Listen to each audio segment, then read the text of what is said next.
So welcome to everyone. My name is Oliver Hurry. I've met many of you. I recognise quite a few names in the audience, so delighted to see many of you coming back, but I'm sure we've got some people who are perhaps joining us for the first ever time. So welcome. My name is Oliver Hurry. I've been part of the steering team of the Sustainable Procurement Pledge for over 3 years now, since it was originated by Thomas Uderson, the CPO of Bayer, and Bertrand, the CPO of Henkel, over 3 years ago, as a way to help procurement really just make it easier for you guys to get on and do sustainability, both for the profession itself, but also for people and planet. So delighted to have you here today. We've got a really exciting session. Scope 3 and emissions in general understandably dominates sustainability, but also sustainable procurement at the moment. It isn't the be all and end all, but it is a very important topic. So delighted to be joined by some speakers today who are going to be sharing that with us. And they are special speakers indeed. So just to clarify, the SPP really is about trying to make it easier for sustainability to be embedded in all procurement practices by 2030, so as it says on the screen. And we have a vision to get 1 million procurement professionals by 2030 to be really evidencing that they're doing that and saying that we have supported and helped them understand what to do, how to do it, and who to do it with. We're a non-profit initiative. We're aligned to the UN Sustainable Development Goals and, of course, aligned to, where possible, science-based targets as well. We're a global non-profit community. We are really trying to empower and equip and inspire any procurement professional anywhere, absolutely anywhere in the globe. We have over 10,000 procurement professionals that have signed up to the pledge, and a number of leading CPOs have signed their organisation up to the pledge as well, representing 142 countries, every industry you can imagine as well. So fantastic diversity, which is great to see. So the way that we think we can help you, and we are helping you, is by making it easier to access what to do, the content, how to do it, the tools, who to do it with, the networking, which you'll experience today, and most importantly, often, how to encourage your business or your leadership to let you do it, because we've all been there, that when the rubber hits the road, sometimes sustainability historically can get put on the back burner, which we need to try and avoid where possible. And finally, most importantly for the SPP, this is for procurement professionals by procurement professionals. This isn't invented by some consultancy or someone trying to sell you software or anything. This is for procurement professionals by procurement professionals, and we're going to try and do everything in procurement language to make it easier for you to understand. I think that's enough from me. If anyone's got any questions about the SPP, you can get in touch with us. If you go to spp.earth, I'll put that in a chat once the session starts. You can go to explore more. You can obviously contact us as well. But without further ado, I will introduce our new and our very first employee, which is Melissa. Over to you, Melissa, to say hello. Can't hear you that well, Melissa, unfortunately. Let me try to fix that. Is that a little bit better? Yeah, that's a little bit better. Great. Technology, it gets to us.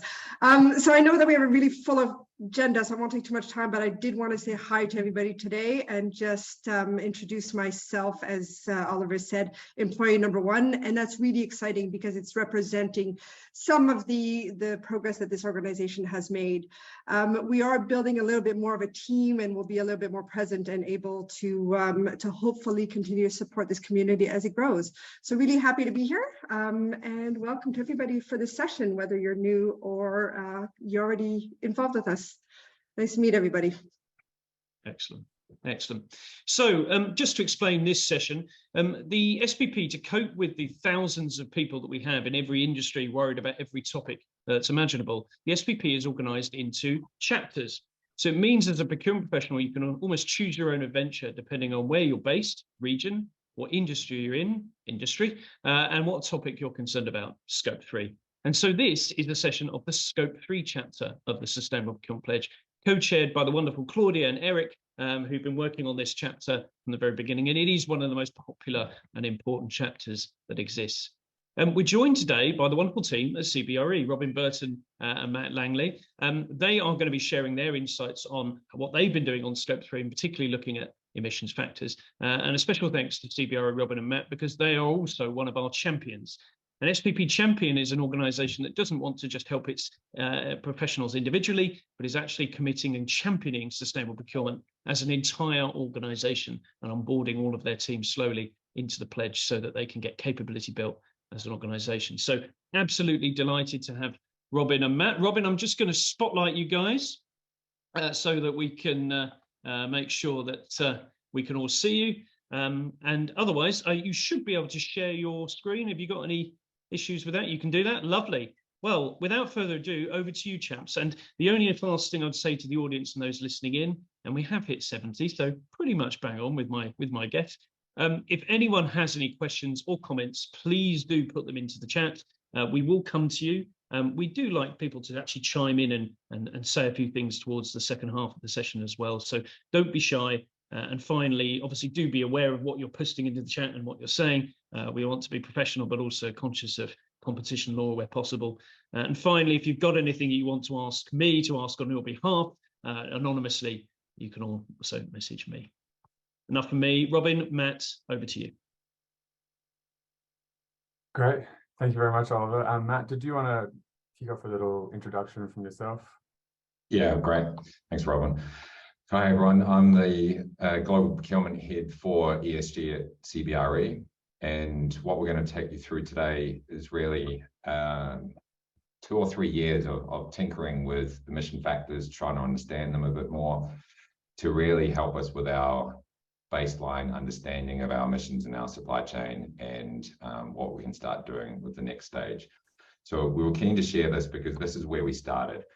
And we've learned a huge amount over the last 2 or 3 years and are keen to really highlight what the learnings are, hopefully fast track your journey a little bit more and for you to understand some of the trade-offs we've needed to do, some of the nuances we've come across and some of the differences that all this has driven for us to really start the decarbonising the supply chain. Awesome. Over to you, Robin. Thanks. Thanks, Matt.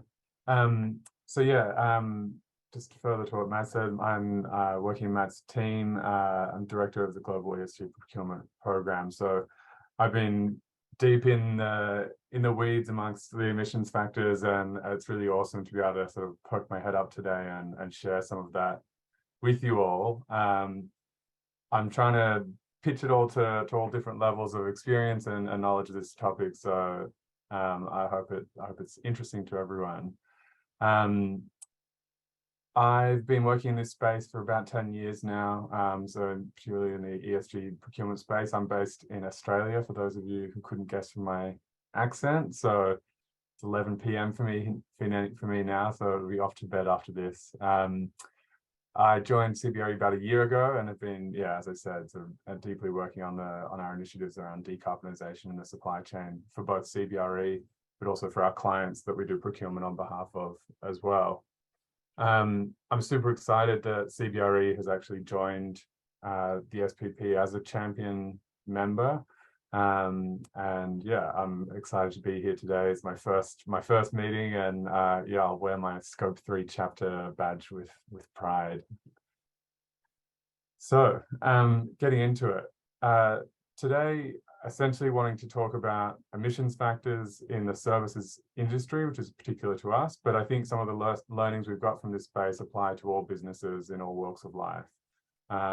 We've had a lot of challenges and opportunities that we've discovered along the way when we've been assessing the different approaches to methodology and carbon accounting, and have come to a strong conclusion off the back of that work. So that's what I'm going to be taking you through today, a bit of a overview of the challenges in the space, a bit of a sense of what the emissions factors are that are out there that you can use, and what the different pros and cons might be, some of the experimentation that we did off the back of that, and then how we've built our strategy to mitigate some of the limitations that exist with emissions factors off the back of that as well. So essentially, when we started our deeper research on emissions factors and trying to understand which data set to use, which methodology to use, how to set our own boundaries, we sort of realized that emissions factors will always have to play a role in helping us to baseline our emissions. They are a sort of integral part of the space, even though sometimes they come off with a bad reputation. we recognize that they're an essential ingredient in the mix for us. So it is important that we had a strong theory behind the way we're doing it, the way we have decided to do it. We recognize that supply chains are global, complex, and rely on a mixture of products and services. And that emissions factors selection can make a really significant difference when accounting for a unique organization's complexity. There's different databases out there, each that have different approaches, scopes, boundaries, ways of collating their LCAs, and they come in all shapes and sizes. So determining which database suits your organization best means really diving deep on what your priorities are. And then around building our baseline using emissions factors, essentially helps us to build a heat map of our most material suppliers and categories, which is an incredibly important step. And that the inherent uncertainty that emissions factors have, which we all have to sort of acknowledge, in turn should encourage us towards better and more accurate forms of data collection off the back of that analysis. So CBRE, for those of you who don't know, just quickly, it's a property services businesses. We operate globally. We help develop and manage the real estate assets of Fortune 500 companies, all the way down to small and medium businesses. We conduct procurement on behalf, conduct real estate procurement services on behalf of our clients. And so we're acutely exposed, I would say, to Scope 3 emissions through both our own supply chain, but also through the supply chain of the clients' procurement that we manage on their behalf. The built environment as well is a massive contributor to carbon emissions. Up to 37% of emissions in the come from the built environment. We know that supply chains are the biggest source of GHGs, up to 60% of global emissions, and that supply chains are really impactful in this space. So, we know that the challenge is real and that the impact is real, and that we're getting a lot of our clients and stakeholders talking to us about how important this is. Yet few are actually tracking Scope 3 emissions in a sophisticated way. So that's the sort of landscape that we're working in at the moment. I'm also happy to share any of that data that I shared on the previous slide and have a deeper conversation on some of those points if it's of interest as well. We set ourselves a net zero target last 2021 to achieve net zero by 2040 with a number of interim targets as well. This is a major driver for us, although working as a client-based organization, our clients' own net zero targets is also a massive driver for us as well.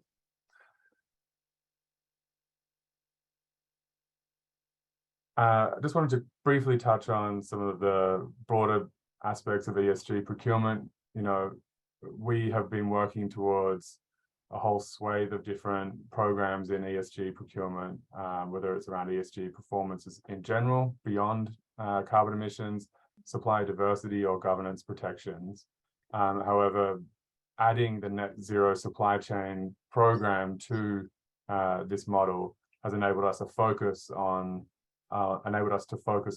decarbonization in the supply chain, and dedicating resources to that particular program, which has enabled us, I think, to sort of move at a bit more pace in recent years. Okay, so to get into, I guess, what we're actually going to be talking about today in more detail. Some of you will be familiar with the greenhouse gas protocol and I guess how it prioritizes different data collection methodologies. Today I'm focusing on the spend-based method. It's an easy entry point for organizations that are looking to calculate their carbon emissions in Scope 3. It's a great place to start, I guess, and that's where we started as well. So it's essentially your spend in a particular category multiplied by a relevant emissions factor. However, I guess the theme of this talk is about the data journey that we're on.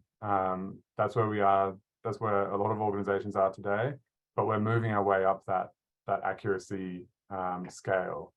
We want to get more data, more accurate from the source, from suppliers, and stop relying so much on emissions factors, so that we can improve our baseline, improve our ability to actually decarbonize. Once you sort of scratch the surface of emission factors and carbon accounting, you can start to sort of, I guess, understand where the limitations are and what the sort of benefits are for using these different models. Very quick, high level, for those that don't know. For those that do, you can just listen to my dulcet tones. But high level, emissions factors are generally created by integrating several different life cycle impact assessments, or LCAs, into an industry-wide average of emissions for a product or service. There's different types out there. They have different focuses, different ways of working. But this is the type I'll be talking about today. So when I'm talking about emissions factors, this is what I mean for the rest of this talk. LCAs are created by assessing the different inputs into a product or service through its direct supply chain, through the manufacturing of the product itself, or the delivery of the service itself, and any sort of disposal downstream that might occur as well. It then measures all the different emissions at all those different stages to combine together to give the LCIA. So all the different LCIAs are then together to give you the emissions factor. All the different emissions factors are all aggregated together to give you the emissions factor database. That's what we're working with. So as we started to peel back the onion on emissions factors, we came across, I guess, 6 key limitations that we try to keep our eye on when choosing which emissions factors to work with. Not all emissions factors are created equal, and I'll get into some of the analysis that we undertook after this. But essentially, not all emissions factors map neatly to all industries. High-level emissions factors might be skewed and might have a different categorization to the one that you're used to, or to the taxonomy that you're used to. They might also have a really incomplete value chain view. So it might include the direct supply chain emissions, but not the indirect supply chain emissions. And so it might be undercounting. They might have incomplete geographical coverage. Often the emissions factor database will be country specific, or it might only include major countries, European countries, or a particular sub-region. They're obviously also fixed in time, so only at the point of doing the LCIAs when the data is relevant, and so they won't be taking into account any more recent technological advancements or changes in that space. They tend to oversimplify as well, so not capturing nuances and variability of real world situations, compared to across the whole industries, which might have different practices and different ways of doing things, and different environmental changes that might come across throughout the life cycle. All of that comes together essentially to say that they have varying data quality. So different emissions factors will have different will tell you different things based on the quality of the data that's used to create them. Okay. So what we did initially, our first sort of step was to do a bit of an analysis of which were the emissions factor databases that are out there, and how can we start assessing them. We assessed 9 different emissions factor databases and tested them against criteria that made sense to our business. I'm by no means saying that this is going to apply to everyone. There's different considerations which will be important for your business when you're doing this work. So for us, it was around making sure that there was really strong geographic reach. We operate globally.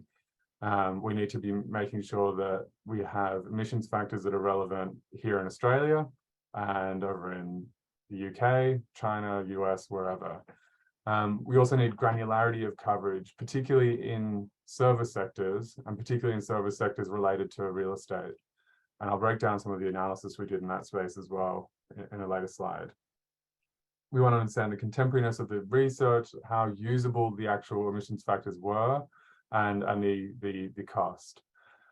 On the usability aspect, just quickly, obviously, when we were just getting started, we were hoping to use ones that we could just download simply off their website, and have no barriers to entry to assessing them. And as we sort of dived deeper and deeper, we realized that there were other databases out there that we maybe didn't get access to or weren't aware of because with the limitations we'd set ourselves on being able to get quick and easy access, I guess. So yeah, observation here, I guess, is really key around understanding what your key criteria is and making that the part of your decision-making tree. So we essentially experimented with a few different scenarios, each of which gave us a really different result. We essentially had three high-level variables when in our experimentation, which is around what is the emission factor data set that we're using. Is it US EIO, WIOD, CEDA, or LCA-based in these examples? What's the scope of analysis? So what boundaries were we setting ourselves? What did we exclude from the analysis? What did we include? And then as well, what internal or external assistance were we leveraging? So were we just doing it ourselves in an Excel sheet, or were we engaging third parties in the process as well? So the four scenarios that you can see on the screen, essentially, we mapped out approximately $30 billion of annual spend in procurement against the four different databases on the screen. The first scenario that we tried was with the US EIO, and this was really valuable exercise because it was the first time we'd actually mapped our spend to emissions factors and at a more detailed procurement category level rather than at higher levels. We mapped it to the second tier of our four-tier procurement taxonomy, and that gave us our initial estimation. I didn't get clearance to tell you what each of the estimations were, and I think there's actually a bit of a distraction on what the actual, if I told you the actual numbers, it might actually be a bit of a distraction because what's really interesting is the differentials between them. But we're talking in the millions of tons of carbon in our supply chain, as you would imagine, with $30 billion of spend. The second time we did it, we refined our approach a bit further. We mapped it to the fourth tier of our procurement taxonomy, and we used a database, WIOD, that has multiple country data sets in it as well. So we were able to get more granular at a country level. And that reduced our overall baseline that we'd previously had with US EIO by 10%. We tried it again with CEDA, and this time we actually had a third-party partner help us with this mapping. So using the technology to map the factors against our GL code. So rather than to the procurement taxonomy, we tested it out on the GL code to see if that would give us a different result. And that resulted in a 5% reduction in our initial estimation. And then finally, I guess this is the most refined process that we went through.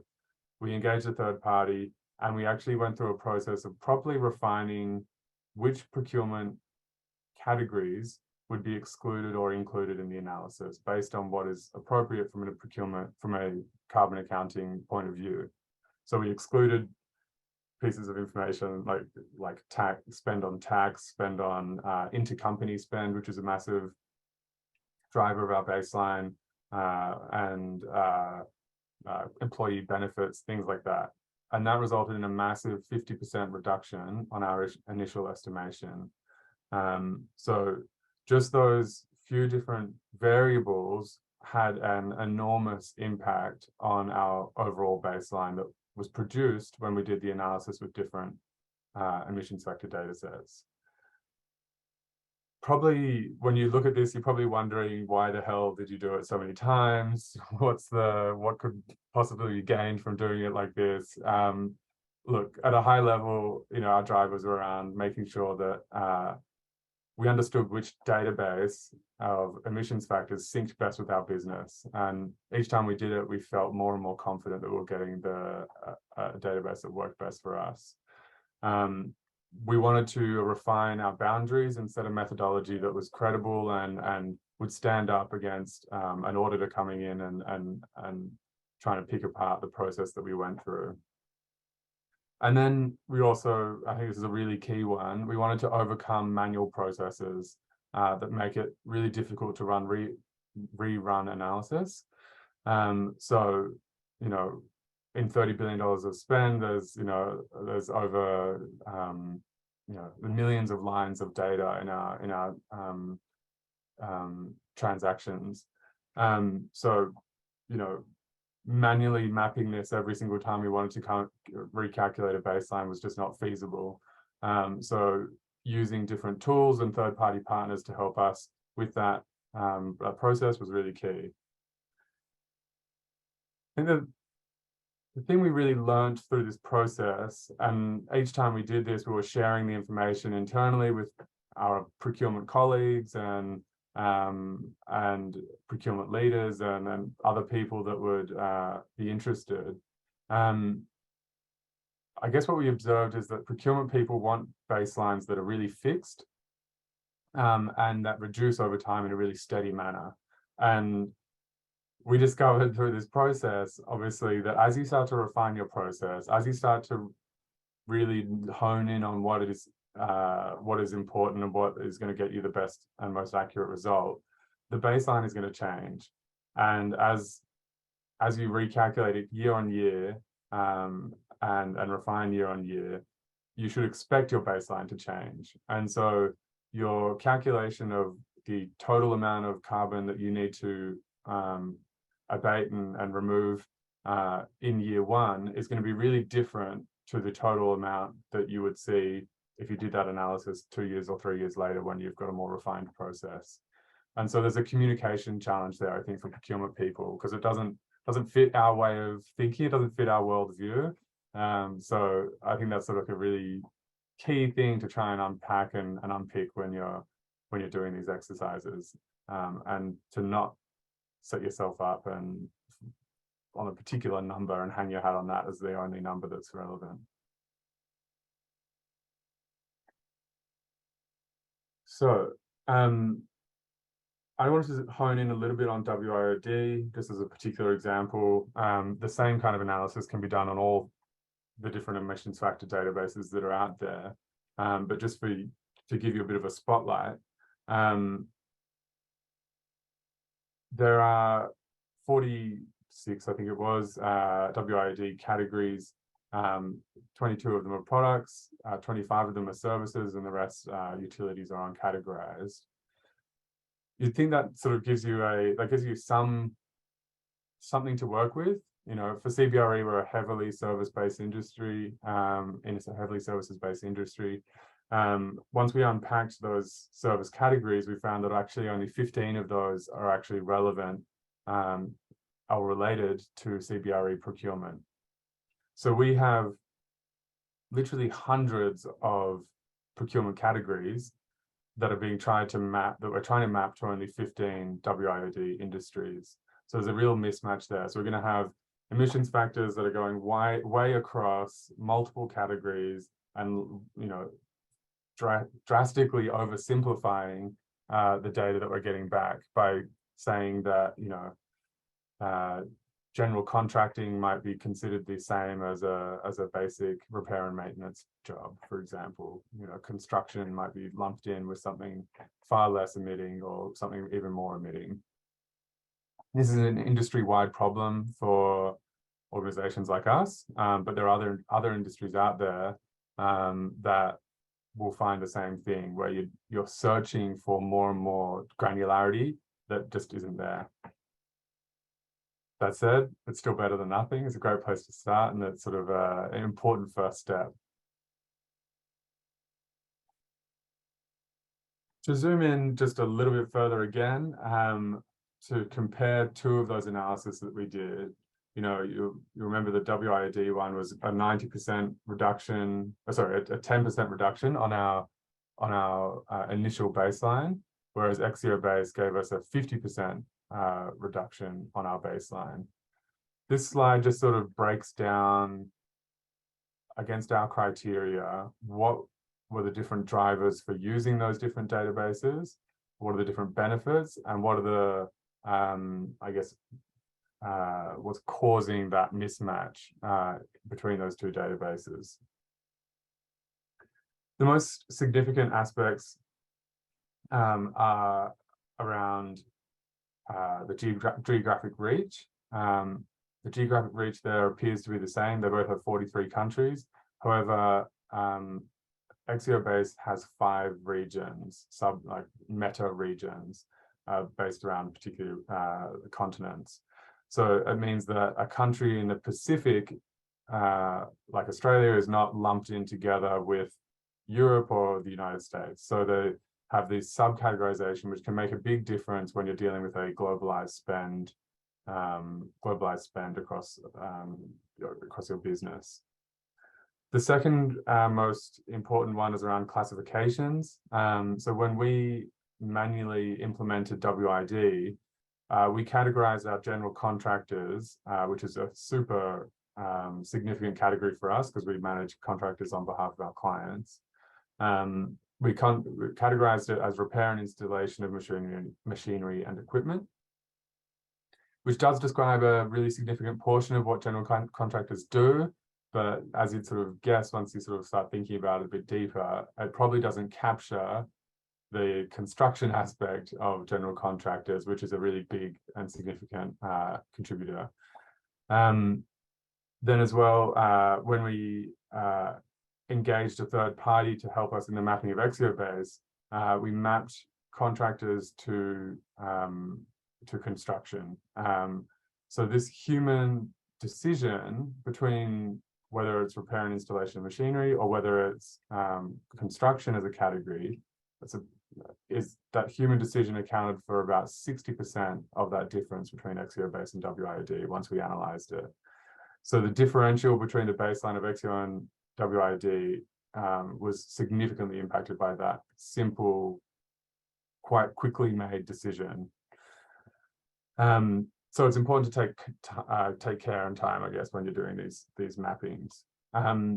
Another factor was around the data and how regularly it's updated. WID has not been updated significantly since 2016, whereas our Axiobase is updated annually. So it gives us confidence that the changes and the updates are accounting for changes in practices, energy sources, and innovations are being accounted for.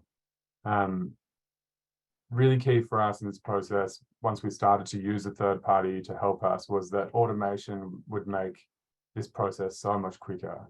Machine learning is really beneficial in this space as well, because it can start to learn those mistakes and improve over time. So that was really a critical part of what we're trying to assess with our partners as well. And the more granular the data is, the better. Okay.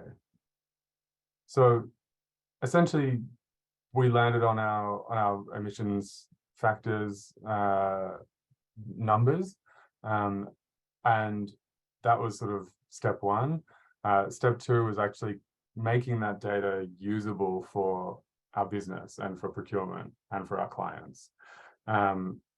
We visualize the data, so we've created a dashboard that's available internally to everyone in CBRE that shows and breaks down our heat map by category, supplier, by client, by business unit, by geography, to give us a sense of where our sort of most material suppliers might be.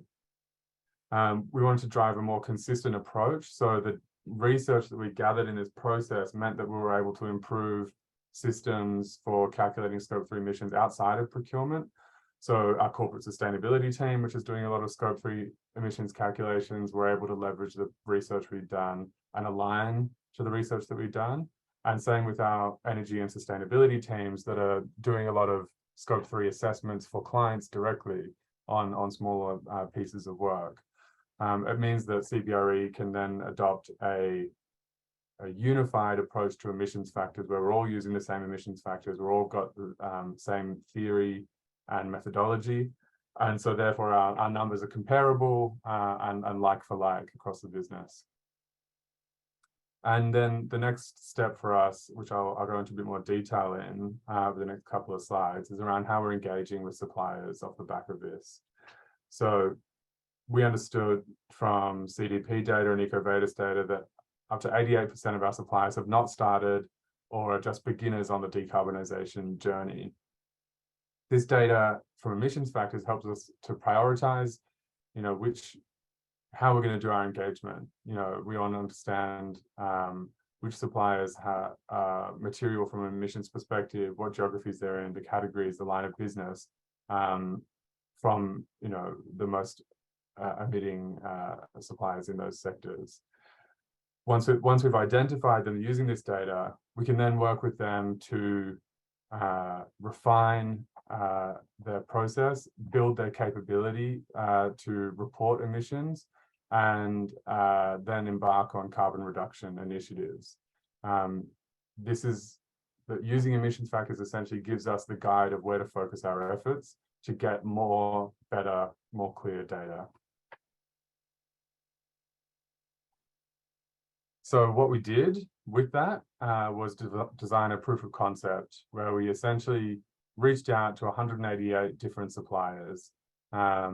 This is in the second half of last year, and asked them as a test to give us carbon data if they had it. So 32 of them did have it, and they provided it to us directly. And then we assisted a further 19 over a 4-week period to calculate their carbon emissions for the first time using carbon emissions accounting technology that we sourced and developed a business model that would enable them freemium access to that service and get an initial Scope 3 and Scope 1, 2, and 3 carbon analysis. We gathered that supplier-specific data, and essentially what it told us was that, on average, suppliers were emitting 25% less than what we had previously estimated using emissions factors. That's a huge learning for us. Once we get that better, more accurate data, we get this 25% reduction in the baseline. And again, it goes back to that conversation around how we communicate this internally, because all of a sudden our baseline is dropping each time we get more accurate data from a supplier. We also got really positive feedback that suppliers wanted to do it, they were willing to do it, and really engaged in that process. It proved that gathering primary emissions data directly from suppliers by either getting their pre-calculated or helping them to calculate for the first time is possible, and it gives us a really strong understanding of where the emissions are in the supply chain. So to that point, this is a visualization of some of the stuff we learned in that process. Through the proof of concept, we proved that we could get that data. In scenario 1 at the top, this is what your traditional view is when you're using emissions factors. That green bar is all of CBRE's emissions in Scope 3 supply chain. And then it's broken down by individual suppliers in orange there. So each supplier in orange is what we estimated the carbon emissions were per supplier. The second scenario, using some of that data from our proof of concept that I just talked through, we got the supplier specific data, which enabled us to see down into the supply chain. So at that third level down, we could see their supplier emissions by scope. So you can see the per supplier, the lines above. This is my little pointer so you can see what I'm talking about. The 2 lines above are scopes 1 and 2, and the line below is Scope 3. So for each of these major suppliers along here, we could see Scope 1 and 2 and 3. You can see pretty quickly that it breaks down that there is a lot of Scope 3 out there, even in our supply base. They're not creating a huge amount of their emissions from Scope 1 and 2. So it immediately directs our effort towards, well, what are they spending? What are they spending their money on, and what are their sources of emissions in their own supply chain? It showed us that some suppliers have relatively simple decarbonization journeys.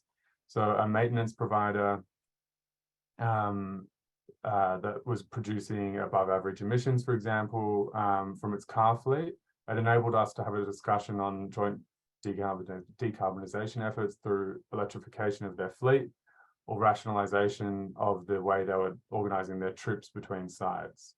Others on here demonstrated that they have very complex roads ahead. So their emissions were coming from industries that have either their emissions are deeper into their supply chain again, or that they're from sectors that are really hard to decarbonize. In purple here, I think it was around the purchasing and use of concrete as well. So, you know, like there are some, once you get this data and once you get this information, you can start to prioritize and understand where you can focus your efforts over time.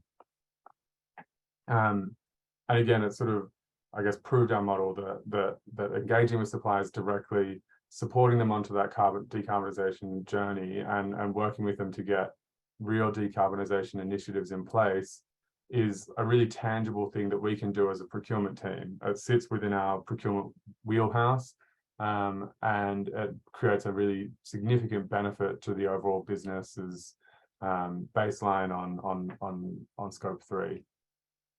It also sort of prevents you from getting stuck in the green wishing space. So, you know, green wishing is the concept of setting the target and just wishing it gets achieved. You know, actually going through the process of supplier engagement, we found sort of stops any of that anxiousness that's the trap we've fallen into.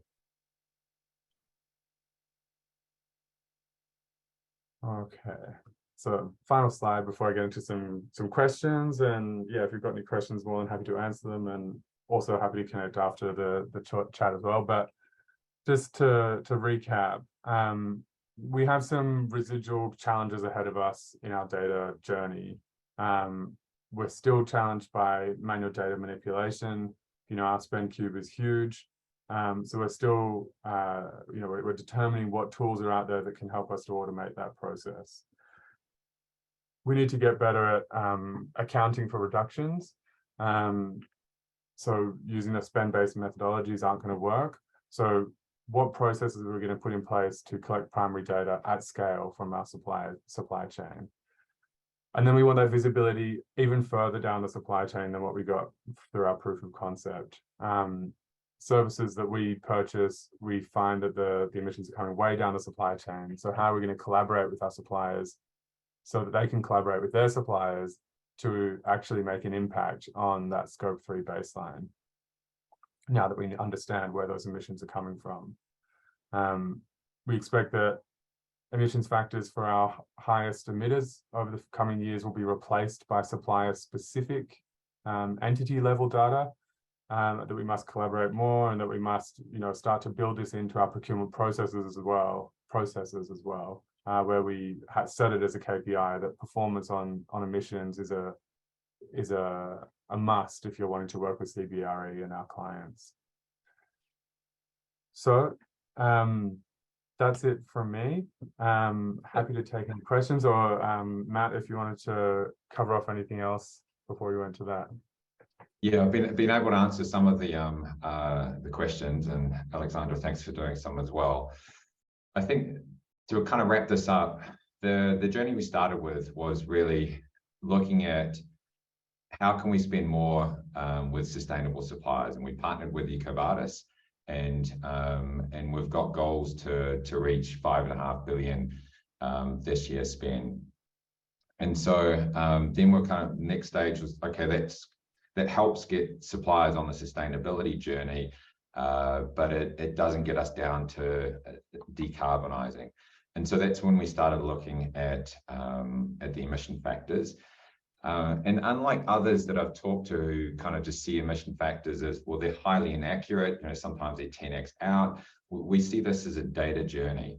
And you could see what Robin was going through. First, we started, getting a decent spend cube, and then we mapped a couple of different emission factors, and that told us some things. Then we actually identified some issues in our spend cube, and we're kind of fixing that as we went through. And then we started saying, okay, what's the next level? So the next level for us was, well, we want the actual emissions from our suppliers, and then for them to upload their spend cube, and we run emission factors. And Robin was saying that the 25 to or so % that we get from having that more accurate data. Also, I don't trust that many companies can calculate their emissions that well. And as the emission factors get better, then because we've got the raw spend data, we can improve that as well. So all of this kind of seeing as a data journey. The next stage we're trying to think through is around the EPDs and the product level data that we can start bringing in, but that opens a whole bunch of can of worms as well. And we've been talking with Coupa, our procure to pay platform, saying, what can you do? Can you help us there? And SAP and others. And there isn't a silver bullet out there is kind of probably the best summary I've got. And every supply chain is different. So we recommend going down this route, experimenting with some of the emission factors with your spend. It's not perfect. We're not saying it's perfect. But then look at us with our next stage of getting the actual emissions data with our suppliers. As we engage with them, it's not only wanting them to go and decarbonize themselves and their supply chain and their products and services, but we want to measure it as well, and we want to see it. And we've got a net zero commitment that is 2040, but we were supposed to halve that by 2030 of the emissions, which really means that we need to start now to give suppliers a couple of years to get up on the understanding around what we're talking about here, and then maybe 5 years to decarbonize themselves and their supply chains. So we're actually really feeling the pressure that we've got to start now, and wanted to share with you all that this is how we started, and this is a learning we've got, and we think it's quite valuable, and would recommend people going through a similar approach. Excellent.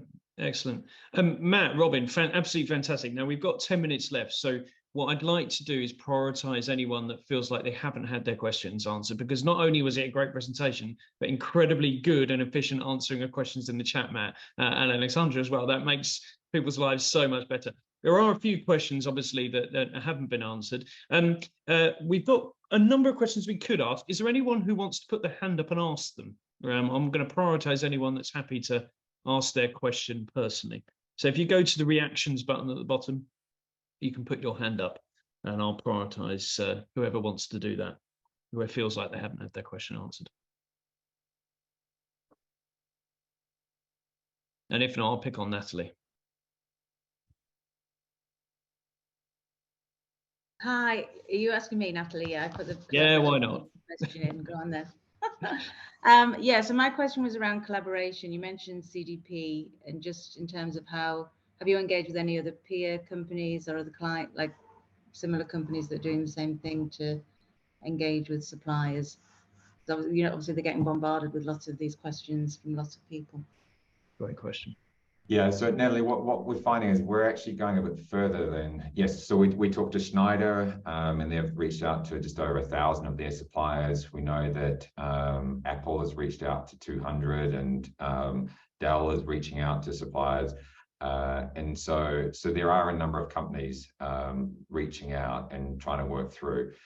What we've found with a number of the others is that they reach out to suppliers and say, register with CDP. And there's quite a bit of time and effort and work to go and register with CDP and then get your SBTI and go through that whole process. And so what we actually wanted to do, and again, I can give you a sad story about CBRE and how we got our total emission numbers completely wrong, like hundreds of millions out. And all of that was registered with a CDP. And so I don't trust the Scope 3 data that's in CDP. Apologies to anyone who's at CDP, but the data there is difficult, and they're using different emission factors and different approaches. And so what we've tried here is that we will help our suppliers calculate their own emissions, and then we can have a specific discussion with them around that. So that's kind of the different approach we've taken. The conversations we've had a number of our suppliers at the moment is that 70% of them haven't started on this journey. 20% are looking at scope 1 and 2, and only 10% are looking at scope 3. And often when they look at scope 3, they're looking in the wrong areas. They're not looking at supply chain, which is driving a big amount of it. So yeah, lots of education, lots of engagement going through this process. Yeah, no, and I appreciate that. We use CDP, so I understand where you're coming from. We use it very much as an engagement platform in terms of have they got the strategy, are they looking at this? But in terms of the granular data, we're sort of looking at that now with something else to understand. Thank you. Excellent. Just to add quickly as well, like there's a mismatch between the number of suppliers available to us. You know, we've got over 100,000 suppliers, and they're generally, for us, you know, our types of suppliers can be really small businesses, and so we need a platform and a way to engage them that is easy to use, I guess. So it's a key consideration as well. Yeah, excellent. Would like to bring someone else in, and Rachel, maybe if you wouldn't mind asking a question, I think that's a particularly good one. One quick thing while we're doing that, I'd like to raise, Anna and Valeria, you asked some very important but broader questions earlier on about how to get your business engaged on sustainability and how to actually understand how to get more certifications and learning on sustainable procurement. Go to spp.earth would be a great start on a sort of broader questions. You're very much in the same boat as others, and I'd encourage you on that. Rachel, would you mind? A quick comment on that, because we've just going through the final pain of asking for a decent amount of investment when we're pretty much in a global recession. So for us, the investment case is a difficult one because it's not like clear. And so we've looked at it from an internal carbon price. So that's one aspect of our business case and the impact there. We've looked at it from, well, we're a service company to clients. What is the additional revenue we can bring in, and how can we sort of work with our suppliers and other different revenue streams? And then we've also looked in, well, how do we, whatever provider we pick, then we're going to help them grow. And so there's some investment opportunities. So we looked at it 3 different angles to build our return on investment and our payback period. And maybe one of those is helpful for you to try and pull it all together. Yeah, lovely. Excellent. Rachel, would you like to ask your question? I thought it was a particularly good one. Sure. Thanks, guys, for the presentation. That was really interesting. I work in consulting and also do our own footprint, so experience all these issues both with our clients and our own. So very relatable. I guess one of the questions I wondered is whether you've thought about the issue of like rebaselining. If you're improving your methodology and it results in such significant reductions to your emissions, I guess that shouldn't really count towards any targets you've set. Is that a point at which you should redo your baseline, and how would you, I don't know if you've thought about how you would approach that. Yeah, it took me a good week to get my head around having to change the baseline. I mean, a typical 20 years in procurement, and yes, sustainability for a lot of that, but I'm used to having a savings number that's calculated off a kind of spend, and you kind of come through. Rebaselining isn't something I'm generally used to, but we are internally getting our heads around it. And within procurement, we're getting our heads around it, and within the corporate responsibility team, we are as well. But yeah, we're having to educate people and leadership internally on that too. It's a tough one. Excellent. Yeah. I think, go on, Robin. I was just going to say that, you know, for a net zero target, obviously it doesn't matter because you're getting to zero. So 0 is the final KPI. I guess for an interim target where we're saying we're going to get 60% reduction by 2030, how we tackle those is a really thorny topic for us, and more so for our corporate sustainability team. Yeah. Exactly. Excellent. So just a quick wrap up for me, but can I just say fantastic, Robin and Matt. We've gained lots of companies over the course of this last year who've become champions and offered their support, but you guys in particular have been the most proactive by far. Can I just say a huge thanks to you, especially Matt, as you've really taken this on and engaged with us. And absolutely brilliant presentation. There's a lot of detail in there for a lot of beginners to get their head around, but for those that have made the journey, I think they've got some great stuff as well. But I think everyone realizes how difficult and complex it is, but it's the old cliche, you just got to get started, haven't you? So I really appreciate that. To everyone else, the recording will be recorded, it'll be shared through the SPP. The chat will be digested, and I mean, we'll sort of slim it down and make sense of it. Well, that will also be shared. So please do engage with us again. The easiest place to do that is through the SPP's LinkedIn page, and there is a Scope 3 Chapter Special Network subgroup of that. So if you want to put the link in there, Claudia. Hi, Claudia, do you want to say a quick hello? Yeah, I was just about to copy the link again, and then you mentioned the SPP Scope 3 LinkedIn group. So during the call, I saw some people joining. That's really great. It is the place where we want to start to share more information and where we are going to invite people to our upcoming events. If there's anyone in here who feels, I guess, super passionate about Scope 3, then please join the team. Matt, Eric, and I are trying to, put together an interesting program of sessions for people who want to really get on with the Scope 3 topic. So if you are one of those, please reach out to us, either on the LinkedIn group or through the SPP. We are always welcome volunteers. And yeah, there's many more sessions to come with very interesting topic. I thought this was like an excellent presentation. I'm like, whoa, you guys did a lot of good, excellent work. Yeah, wow. Really thank you very much, guys. Yeah, thank you. It's a sharing, which is one of the reasons why we've joined the SPP as well, right? Is we're happy to share, and those on the call, if you've got something that you want to share, then great, reach out to us and let's get this rolling. So we're doing a couple of things a month.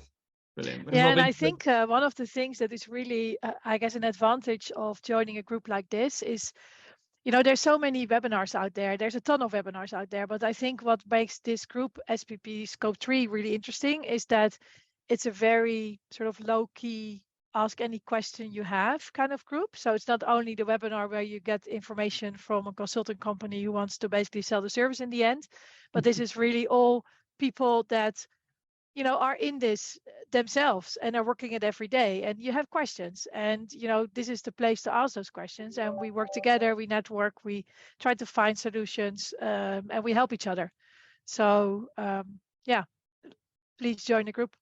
Absolutely nailed it, Claudia. That's exactly why we're here. So, Robin, thanks for putting your email in the chat as well. We will obviously share slides and everything afterwards. One final thing, a few people have mentioned platforms. We have just completed a Scope 3 tools market analysis of about 20 different tools, which I've got Gartner and myself able to share for free for all SPP members. So that will be coming out in the coming weeks. You'll get all the slides. It's nice to get a bit of free market analysis, isn't it? That's rare these days. Yeah, another benefit of the SPP, I guess. So that will be shared. That will be shared in with the SPP Scope 3 chapter and many others. So watch this space and see you all again soon. But thanks, Matt. Thanks, Robin. Right. Absolutely. Thank you. Thanks, Oliver. Thanks, Claudia. Bye. Take care.